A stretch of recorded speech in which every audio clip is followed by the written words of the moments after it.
I knew Marissa Hollings would find the letter within minutes of stepping into the office, but I still wasn't prepared for the sound of her heels slamming down the hallway like a warning siren. I was already outside the building when the elevator doors opened on the 10th floor, but I could picture her face perfectly the moment she realized my desk was empty. Every drawer cleaned out. Nothing left except a single sheet of paper with my name at the bottom. Kane Kane. Her voice carried all the way through the glass panels. Where is she? Who authorized this? No one answered. They never did when Marissa barked like that. I stood just beyond the parking lot, clutching the small box of my belongings. The cool Portland air hit my face, steadier than my breathing. 6 years, and that was how it ended. Or rather, how it began. I heard the front door swing open. Marissa stepped outside, scanning the sidewalk until her eyes locked onto me. "You cannot be serious," she hissed, walking fast. "You think you can just leave a resignation letter and disappear, Kane? This is ridiculous." "I did not disappear," I said quietly. "I left my letter. You read it." She held it up like evidence in a trial. "Effective immediately. After everything I have done for you, after everything this company has invested," I looked at the paper fluttering in her hand. "You invested nothing in me. Not even 5%. Her jaw clenched. "You are still upset about that, I told you. You need to manage your expectations. People do not get raises just because they want them. I asked after 6 years. I said, 5% was the smallest thing I have ever asked for." Marissa scoffed. "And I told you, yes." I cut in. "You told me to try somewhere else." She froze. For once. No retort came. I stepped back toward the street. So I did. Behind her silence, I heard echoes of the meeting replaying in my head, the laugh, the sting, the moment something in me finally snapped. That was where everything truly began. When I first joined Portland Harbor Freight Solutions, I told myself I would keep my head down, work hard, and let the results speak for me. For a long time, it seemed like the safest way to survive the company's shifting priorities and rotating managers. I fixed routing errors that no one else bothered to understand, stayed late to rescue high-risk shipments, and covered entire departments whenever someone called in sick or simply disappeared. No one asked how I managed it. No one questioned why every crisis somehow landed in my lap. "Hey, Kane, do you mind taking this one?" My supervisor at the time, Ethan Rowe, used to say, sliding problems across my desk without even looking up. "You are the only one who keeps these clients from exploding." I would nod and answer, "I will handle it," because it felt easier than pushing back. The years blurred into each other long nights, lukewarm takeout, and the constant pressure of knowing that if something collapsed, it would be on me to fix it. I told myself loyalty meant something. I told myself consistency would eventually be noticed. But Portland changed around me. Rent climbed higher. Groceries climbed with it. My father's medical bills came in thicker envelopes, the kind printed with warnings about overdue balances. I ran the numbers late one night, and the total made my throat tighten. Even a 5% increase would help keep us afloat. The next morning, I walked into the office early and found Jenna from accounting at the coffee machine. She stared at me for a long moment before saying, "You look exhausted." "I am fine," I answered, but she didn't believe it. "You know," she continued gently, "you do more work than most people here combined. Have you ever thought about asking for a raise?" I had thought about it. I had thought about it for years, but the words always died before reaching my mouth. That day, they didn't. I finally made the decision. A 5% adjustment after 6 years did not feel greedy. It felt like survival. I spent the night before gathering everything I had ever done for Portland Harbor Freight Solutions, 6 years of rescued shipments, system fixes, client recoveries, and the endless hours no one tracked but me. By the time I walked into Marissa Hollings' office, the file in my hands felt heavier than my entire career. She barely glanced up. "You said this would be quick." "Kane, What is all that documentation? I said, placing the stack on her desk. I want to talk about a 5% salary adjustment. I put together the numbers so you can see what I have handled. Marissa flipped through the first few pages, eyebrows lifting with amusement rather than interest. You tracked every little thing you did. These are not little things, I answered. These are the projects that kept our clients from leaving. I covered 6 departments last quarter. I stayed until 3 a.m. during the Westgate failure. I prevented more than $200,000 in losses last year alone. 2 managers outside her office window slowed down. Listening, Marissa leaned back, smirking. And you think all that is worth 5%? It is a modest request. I said, especially after 6 years. She laughed sharp, loud, intentional. The 2 managers exchanged looks. My ears burned. Kane, she said, shaking her head. People like you do not get to demand things. You are back-end support, replaceable. The next person we hire will do the same for less. I swallowed hard. I am not asking for a promotion, just a reasonable increase. Marissa waved her hand like shooing away a child. If you want more money, try somewhere else. I am not negotiating with you. Something inside me shifted quiet but decisive, like a thread finally snapping under too much weight. She went back to her emails, already dismissing me. I stood there long enough to understand the truth I had ignored for too many years. She expected me to stay. She thought I always would. I sat at my desk long after Marissa dismissed me, staring at the same line in my notes without absorbing a single word. Her voice kept replaying in my head, people like you. Replaceable. Each repetition felt heavier, as if it wanted to push me straight through the floor. My phone buzzed with a reminder I had set almost a year earlier, back when I first considered leaving. I had never acted on it. I had deleted the emails, ignored the invitations, told myself loyalty mattered more than opportunity. This time, I didn't dismiss the notification. I opened my contacts and scrolled to a number labeled Rose and Marrow Logistics. My finger hovered over the call button. I lowered the phone, then raised it again. I repeated that helpless dance 3 times before finally pressing it. A woman answered on the second ring. This is Caroline with Rose and Marrow. How can I help you? My throat tightened. Caroline. I do not know if you remember me. I am Kane. Kane Harlow. There was a brief pause followed by recognition so warm it startled me. Kane. Of course I remember you. We have asked about you more than once.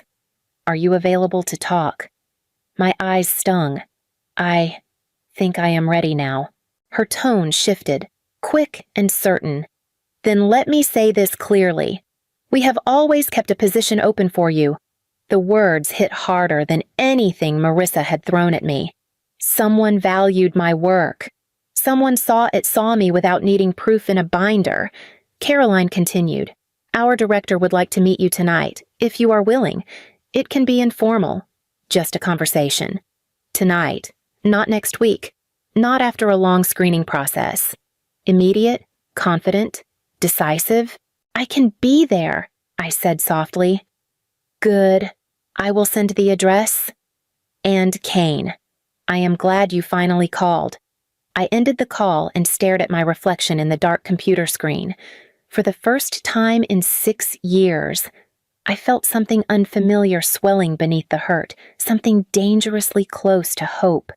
Caroline met me in the lobby of Rose and Marrow's downtown office and led me upstairs without small talk. Her pace alone told me this was not a casual meeting. When she opened the conference room door, a man in his early 40s looked up from a stack of printed reports. Kane Harlow, he asked, standing to shake my hand. I am Colton Reyes, Director of Analytics. His grip was steady, but his eyes held a sharpness that made me feel examined and understood at the same time. I appreciate you seeing me on short notice, I said. Colton tapped the papers in front of him. These are the routing reports you corrected for Portland Harbor Freight. Your initials appear in the metadata on almost every major recovery. I blinked. Those reports were never credited to me. I know, he replied, but I read patterns. And the pattern I saw was a system held together by one person who never took credit. That person was you. My breath caught. No one had ever said it so plainly. He continued, "We have followed your work for almost 2 years. Our executive board asked me to reach out again last month, but you never answered the email. I thought it was a mistake." I admitted, "It was not. We want you here." He slid a printed offer across the table. "This is a starting salary more in line with the impact you have already proven. And this," he pointed to a second page, "is ownership of a new predictive routing project. Your project." The number was far higher than anything Portland Harbor Freight had ever hinted at. My chest tightened. Colton leaned back. "If you are available, we would like you to start immediately. Your reputation reached us before you walked in the door." The words stunned me. Immediate, certain, not hesitant. "I can start," I said quietly. A slow smile formed on his face. "Good. Then let us begin the real work." I arrived before sunrise, long before anyone else would think to unlock the office doors. The building felt hollow at that hour, the kind of quiet that made every decision echo louder than it should. I walked straight to my desk, opened the drawers, and began clearing out 6 years of my life, one small item at a time. A cracked coffee mug, a few handwritten notes from clients who never knew my name, a backup drive full of fixes I was never paid for. All of it fit into a single cardboard box. When I turned on my computer, I did not write a long explanation. I typed one clean sentence: "I resign," effective immediately. I printed it, signed my name, and placed the letter dead center on my empty desk. One sheet of paper after 6 years of carrying entire departments.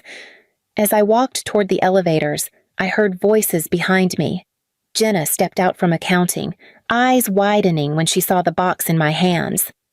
"Kane, what happened? I am leaving." I said, "Today." She lowered her voice.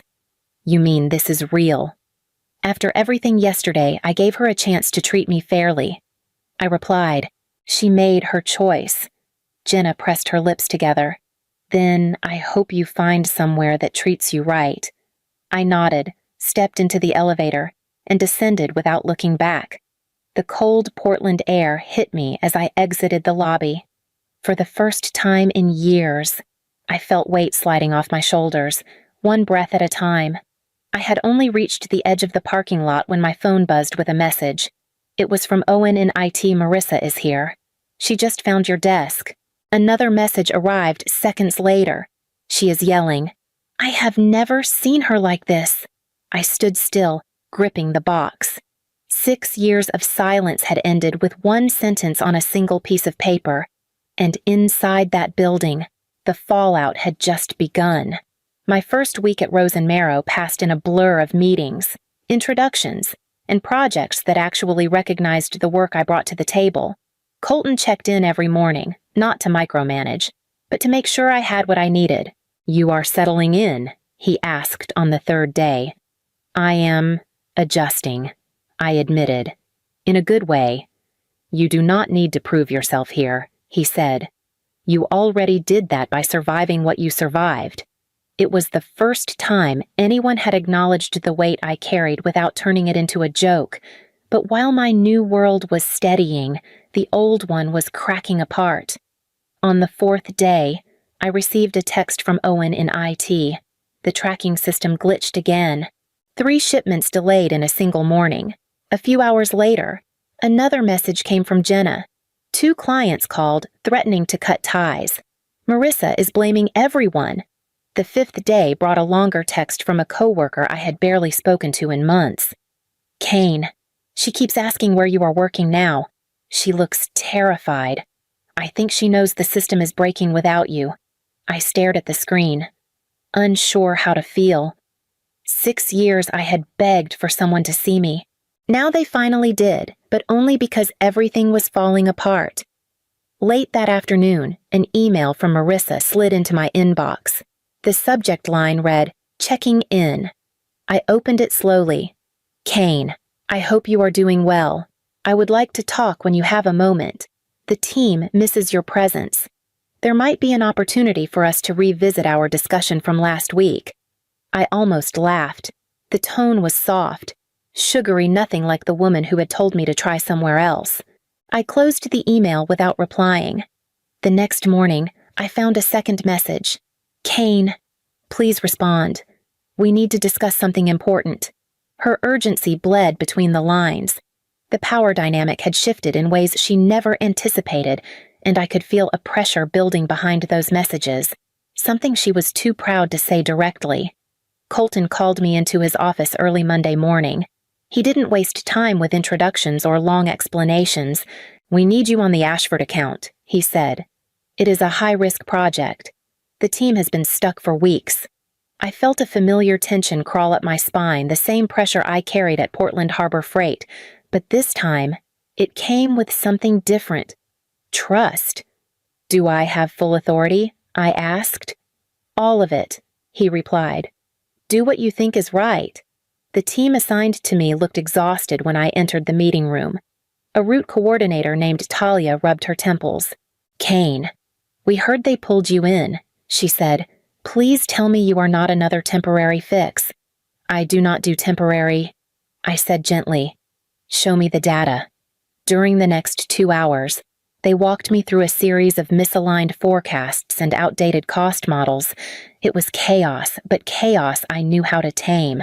When I pointed out the root error in the predictive chain, Ethan, another analyst, stared at the screen in disbelief. You caught that in 20 minutes. We have been chasing that for 9 days. I have seen something like it before. I answered.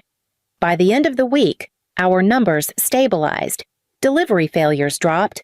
The client sent a message that the improvements were remarkable. My team applauded in the hallway, actual applause, not polite nods or forced compliments. Talia grinned at me. You know, people here actually get recognized. You should get used to it. I wasn't used to it, but I liked the feeling more than I expected. Later that afternoon, Caroline rushed toward my desk, holding her phone. You might want to hear this, she said. Ashford just called. I braced myself. Is there a problem? No, she said, shaking her head. They asked specifically for you. They said you saved them years ago at your old company, and they want you leading all future collaborations. I sat back in my chair, stunned. My past had followed me here, but not in the way Marissa expected. 2 days after the Ashford team requested me by name, Colton called me into a glass-walled conference room. His expression was calm, but the kind of calm that carried weight. Ashford finalized their decision. He said, they want an exclusive multi-year contract. That is good news, I replied carefully. There is one condition. He folded his hands. You must lead the analytics division assigned to them. They asked for you specifically. The air tightened around us. Did they say why Colton nodded? They remember you saving their distribution cycle years ago. They said they only trust you to oversee their data. My chest tightened, part shock, part dread for what this would mean for my old company. How much does this contract account for? I asked. Nearly 1/3 of Portland Harbor Freight's annual revenue, he answered. Losing it will hit them hard. Hours later, while I was reviewing projections, my phone lit up with a message from Owen in IT. Kane. The board called an emergency meeting. They are saying Ashford pulled out without warning. Another message followed. Marissa is getting blamed. They said mismanagement, employee loss, and reputational damage. I sat back slowly as the truth settled. This was the consequence Marissa had never imagined when she told me I was replaceable. That evening, after most people left the office, Caroline approached my desk holding a small envelope. A messenger dropped this off. She said, no name written on the outside. I opened it carefully. Inside was a handwritten note, 2 lines. Written in hurried pen strokes I recognized immediately from an old coworker. Wilson, you did not ruin anything. You just stopped letting yourself be ruined. I held the paper for a long moment, feeling something unfamiliar settling beneath my ribs. Not triumph, not anger, something quieter, a heaviness beginning to lift. The office was quiet by the time I finished the last round of revisions for the Ashford project. Most of the lights on the 15th floor were already dimmed, but mine stayed on, casting a soft glow across my desk. From the window, Portland's skyline shimmered against the Willamette River, each reflection reminding me how far I had come in just a few weeks. Colton stopped by on his way out. "Long day," he asked.